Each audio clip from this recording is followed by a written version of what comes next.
Hello YouTube, and welcome to episode 1 of a series I will be doing called the 2018 Player Spotlight. This series will coincide with my articles breaking down the 20 best Counter-Strike players of 2018. I will be breaking down footage, briefly explaining what each player's strengths are in the game from number 20 to number 1. This will help those unfamiliar with the player understand their game, and hopefully you will be able to carry something from each one of these videos and implement it into your game and become better. For this video, I will be showcasing Ethan's ability as an entry fragger, the things that make him great. His discipline, his ability to hold dominant angles, maintain them, all while trusting his teammates to cover his back. The keys of an entry fragger: you need to be disciplined, you need to showcase your ability mechanically, and you need to trust your teammates at all times. So what we're going to see here this round is a very nice setup from NRG. They like to take CT side mid very often. They like to get an aggro. Actually, both sides of the field, they like to do both. They like to assert their dominance early and often on mid. What you'll see here is it's very, very easy for them when you have somebody like Ethan, because over the course of this round, I want you to pay attention at how he has this dominant angle. He's going to come wide, but not too wide. He was always going to stay tight with this wall and never give up this angle. He's not going to give away a headshot angle, nothing like that. These are things that are very important for an entry fragger. Trigger discipline, angle discipline. Notice right here, he has the angle. He sees the nade go above his head. He knows somebody is there, but he's not giving up anything. He gets blinded, maybe by his teammate, and he stays. He finds the first man, right? Stewie2K, right here. He gets this first frag right here, and he stops. He stops. He does not swing wide. Staying tight here prevents him from being easily traded. Many pros right here, many players at every level will swing wide right here. And this is where you give up your multi-frag potential. But right here, he stays tight. He forces, who is that? That looks to be Fur. He forces Fur to come cat and take this fight. So with the ability, somebody like Ethan, to take that headshot angle, he gets blinded, he does not give up, he trusts Breezy, and then right here, he takes that fight, he stays tight no matter what. That is vital. And what you'll find often with teams, with players, is that after you get one frag or so, if they do not immediately come, especially at MM, you will find that players pull out their nades. They're looking to get a frag out there, get a flash out there, get anything out there to prevent being traded because they're afraid of death. Ethan, not afraid. He stands tall. He gets the frags. He pulls out a smoke after he knows after a couple seconds nobody has presented any danger to him. Pulls out his smoke. He smokes him off, and then he takes the dominant angle. He walks up there, gives them no information. Textbook. In this clip here, Ethan's in relatively the same spot. This is a really strong angle for him, obviously. He is going to be crunched, 3 top mid, 1 behind him underpass. So they have a 3-man mid set up to obviously counter that. And given the circumstances of this fight, it's actually impressive that Ethan gets 1, let alone 2. But as you'll see, his skill set on display is intangible. The intangibles, the angle dominance, maintaining close proximity to the wall, ensuring that you're not giving up more of your body than you need to, and then he very quickly reacts to Fur getting this pick off of Fugly and gets a double kill that he probably should not have even gotten. So as we begin, throws the molly. Here, he's blinded right away.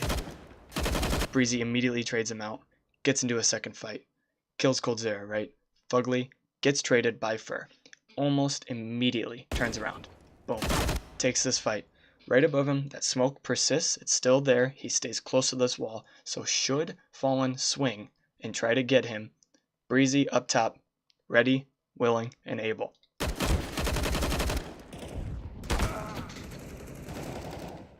And there's the trade. This clip right here, Daps was just killed by Fallen. He is over by CT. Ethan's about to flash himself in, and just watch him as he makes his way to Fallen at CT. Watch how calculated everything he does is. He checks every angle. On his way there, there's going to be a smoke that deploys, and his pathing is incredible. He's gonna walk in here, take this flash. He's gonna check jungle left and right side, and then he's just gonna beeline right? So he takes this flash, he finds his way in, he checks everything, right? Checks all the headshot angles, all necessary, important angles at jungle. He stops, walks in, takes the flash, he stops. Right here, stops at bench. Perfect. Just waits.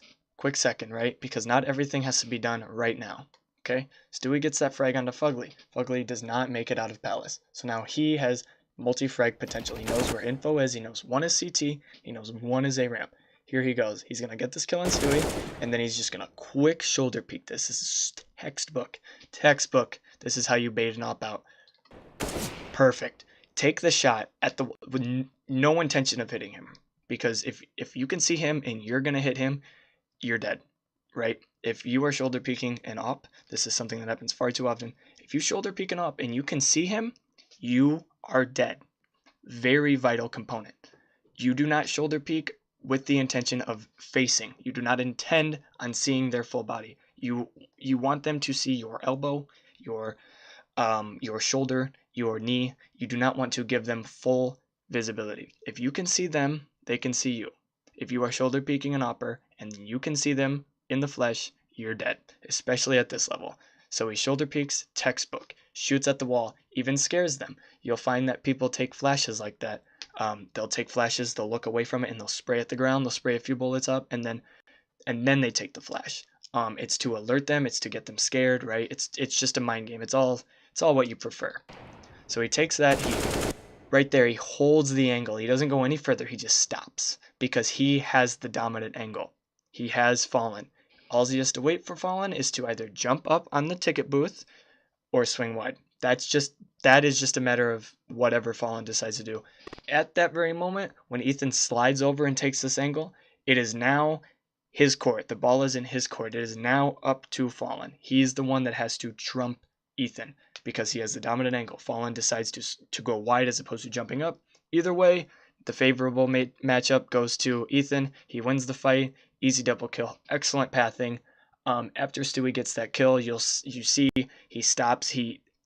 There's an obvious recognition, of the double kill potential. He gets Stewie. He immediately shoulder peeks. Fallen baits him into it, maintains the dominant angle, and he's just begging, right? And all the while, his back is to triple. So in the event that anyone is coming from stair and most of connector, he is safe. And A ramp, he is safe from all of that. Directly behind him is triple. That is all calculated. That is all intangibles that comes with playing, and that's what you need to learn if you intend to accelerate and hit, higher levels of play. And then another example here of his discipline to the game. They're going to be in a 4v4 situation. He's going to pop the smoke in. He's going to creep through it, but in a safe manner. Somebody threw a high flash over. He's going to just take a very safe angle right here, right? He's going to come very close. He's going to creep back in. Very, very safe angle. He's staying right next to ticket booth. He's next to the smoke, so nobody will be able to see him unless they swing wide towards firebox, right? This is a temporary dominant angle. Anybody that comes out of Palace, swings under Palace, or tries to get into firebox will be met by his AUG. He holds this for a couple seconds. After nothing comes through, he's going to very quietly creep out, right? He does this because Cirque got a kill. In your top right, you see Cirque killed Fallen. So now it is a 4v3 advantage. The bomb is down. This is his time to strike, right? Both enemies in front of him are looking stare. He's going to get one real quick, and he's going to dip. He's gone, out of there. No trade ability. Textbook. He goes to triple. In the chaos, right? Everybody's blind. He is now lost. He is lost in chaos. And for the remainder of this round, this is the discipline right here. 4v2, you find people will absolutely swing. They need this kill, right? Not Ethan. He's just going to jiggle peek this 2, 3, 4 times on each side. Boom. Just keep going until you find something. He swings right here. Who was that? That was coldzera. coldzera swings firebox, right? He misses that first bullet. From here on out, every other shot he's going to have to recover from. Ethan, even though he does not have the dominant angle now, he now has the accuracy advantage. He's going to swing, peek this, first bullet, bow. Double dink, just like that. Even though that he did not have the angle, he allowed coldzera to spray his first couple bullets, and then he swings, knowing that he has the advantage. Even though coldzera is as confident and as skilled as he is, right? You have that advantage. You allow them to miss that first bullet, and then you engage. You have the first bullet accuracy from there on out.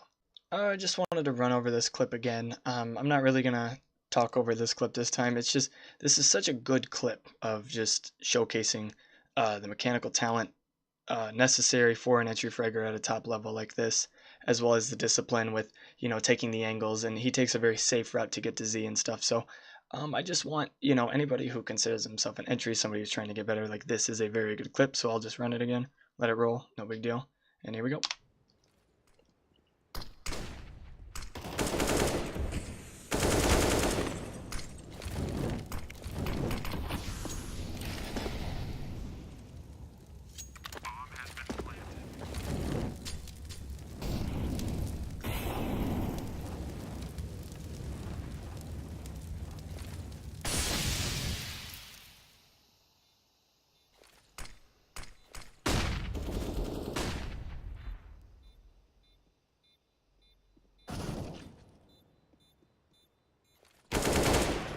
So in this clip, we're going to see a 4K from Ethan.